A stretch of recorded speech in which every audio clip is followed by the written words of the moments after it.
Hi, welcome to YucatanLiving.com, the houses of Merida. I'm Partney, your host, and we're here in the Cincinnati neighborhood to see a nice small house that's been renovated by the owner. There was no architect involved.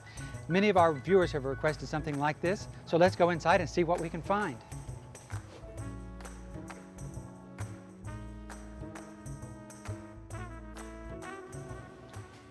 The story here is a familiar one to us who live in Merida.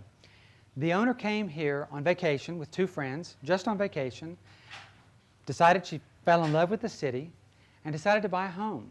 The very first day, she looked at 5 homes. After looking around, she decided she had 2 criteria, a garage and a casita in her backyard. This particular house had both, and from those first 5 homes, she purchased this one. Criteria 1, a garage. This house already had the opening for a garage, but it was just an open space. She was able to install a custom-made iron door with an electric garage door opener so she can push the button just like in the US and enter her garage.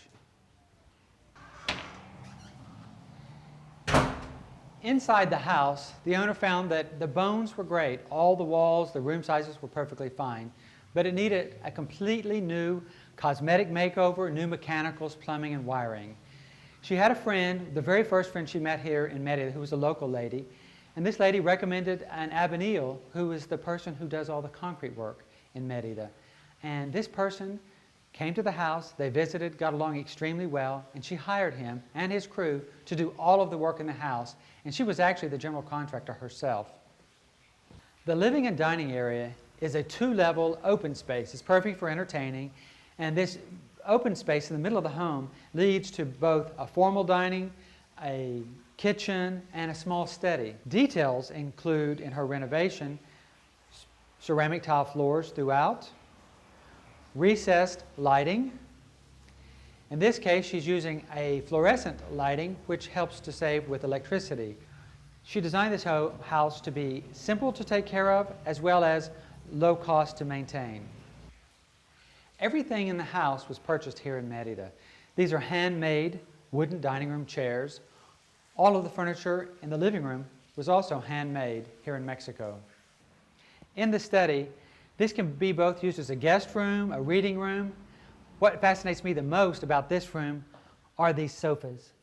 She took 2 doors from the house and was actually able to have them rebuilt as sofas.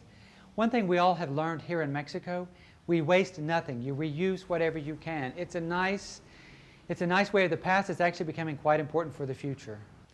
Just off the study, we have a staircase and a full bath. This is a Mexican-style bath. It's a very small space, but quite nice details. Small sink, custom-made mirror, and then a handheld shower. It's a small space, but it works perfectly. The kitchen was the room that needed the most work in this house. When the owner started, she had a sink and a slab of concrete. That is it. So more or less, she gutted the kitchen and started over. She decided she likes to cook, and so she decided to build a rather large kitchen with ceramic tile countertops, lots of built-in wooden cabinetry, stainless steel sinks, and a really nice feature that's hard to find in these older homes is a very large pantry with ceramic tile lined shelves. The ceramic tile helps to keep the humidity out of the pantry. The dining room is a lower level. It also has the ceramic tile floors and the recessed can lighting. This area serves as a center space between the living area, the garage, and the outdoor garden. The garden is where we live here in Merida. This garden is lined with exotic orchids. This one is in bloom. They all bloom at different seasons, and each orchid is a totally different type. With our tropical climate, you can grow just about anything here. Here, at the base of this tree, this is a vanilla plant. Surprising you can actually grow that here. We have ginger, and this large tree is actually an almond tree. There's a little bit of everything. To show you what kind of climate that we really have here, she had a compost pile, and she threw a seed from a papaya tree. This is a volunteer papaya that already has papayas on it in less than 2 years. Criteria 2 for this homeowner was to have a casita in the backyard. There was a small building at the back of this property, but it was a ruin, and she had to start from scratch. But with this small space, she was able to create something quite interesting. The casita is quite small, but quite charming. She was able to make an entire apartment in a very small space. This space is something like 8 or 9 feet deep and like 23, 24 feet wide. But in this space, she was able to have lots of built-ins, a hammock for sleeping. But if your friends need something more than that, you also have a Murphy bed. This is a great use of space. Beside the bed, you have closets, lots of built-ins. It's sort of a sliver space. And on the other side, we have a kitchen, bathroom, and a small dining area here in the middle. Back in the house, we have a second floor. The second floor is 2 bedrooms, 1 bath, and a small terrace. Let's go see it.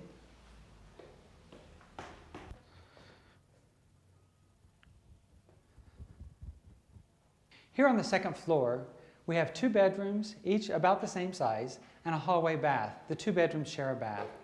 Each bedroom has an open closet system, which allows air into the closets to keep your clothes fresh. The same ceramic tile flooring that we found on the first floor, and the same recessed can lighting. All the windows are the original jalousie style windows, but these windows were scraped, painted, and new glass put in. I really like the jalousie style window because it both acts as a security type system, as security bars, as well as it allows an amazing amount of airflow because you can open it entirely. The terrace, it's a private little paradise.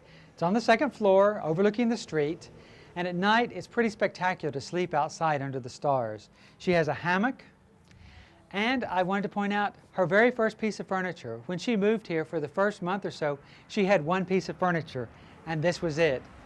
So you can see, in a short amount of time, she was able to buy an entire house full of furniture, set up a life, all at a reasonable cost. I'm Eric Partney, your host. Thank you for joining us today. I look forward to seeing you again for the next episode of The Houses of Merida on YucatanLiving.com.